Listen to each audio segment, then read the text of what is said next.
জোহাৰ। আজি সদৌ অসম আদিবাসী মহিলা শক্তি বোকাখাট আঞ্চলিক সমিতিৰ উদ্যোগত লগতে আমাৰ সন্মানীয় সভানেত্ৰী কুন্তলা মাৰ্ডীতুৰী ডাঙৰীয়ানীৰ নেতৃত্বত আজি বোকাখাট কলাখোৱা প্ৰাথমিক কমিটিৰ গঠন কৰা আৰু প্ৰাথমিক কমিটিৰ দায়িত্ব আমাৰ মামনি চাওতাল ডাঙৰীয়ানীক দিয়া হৈছে। গতিকে তেওঁলোক আজি বহুত এক্টিভলি আজি আঞ্চলিক কমিটিটোৱে কাম কৰি আছে আৰু তেওঁলোকৰ লগত আমি প্ৰাক্তন আনলা হিচাপে সদায় থিয় দি থাকিম আৰু সদায় তেওঁলোকৰ যি আবেগ যিকোনো তেওঁলোকৰ উদ্দেশ্য লক্ষ্য আছে তেওঁলোকৰ লগত আমি সদায় আলনাই আমি সদায় তেওঁলোকক সহায় সহযোগিতা আগবঢ়াই যাম।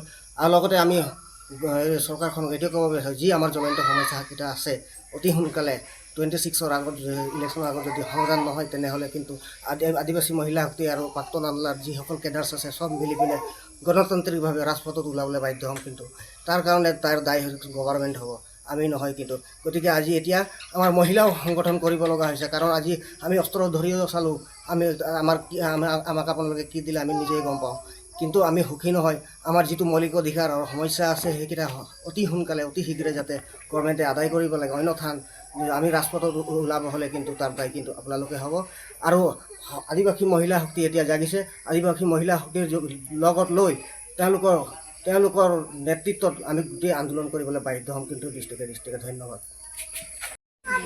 জোহাৰ। সদৌ অসম আদিবাসী মহিলা শক্তি আওপা বোকাখাট মহিলা সমিতিৰ সভানেত্ৰী মই শ্ৰীমতী কুন্তলা মাৰ্ডীতুৰী। আজি আমি বোকাখাট আঞ্চলিক সমিতিৰ উদ্যোগত বোকাখাট কলাখোৱা গাঁৱত মহিলা সমিতি গঠন কৰা হয়। ইয়াত সভানেত্ৰী হিচাপে মামনি চাওতাল আৰু সম্পাদিকা হিচাপে চুমি চাওতালক দায়িত্বভাৰ দিয়া হয়। আমি আজি আমাৰ জাতিটো বহুত পিছ পৰি আছে, আমি সকলোৱে গম পাইছোঁৱেই।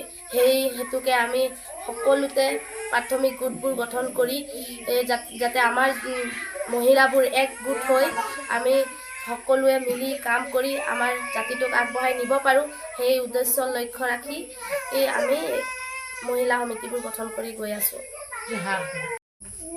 জোহাৰ।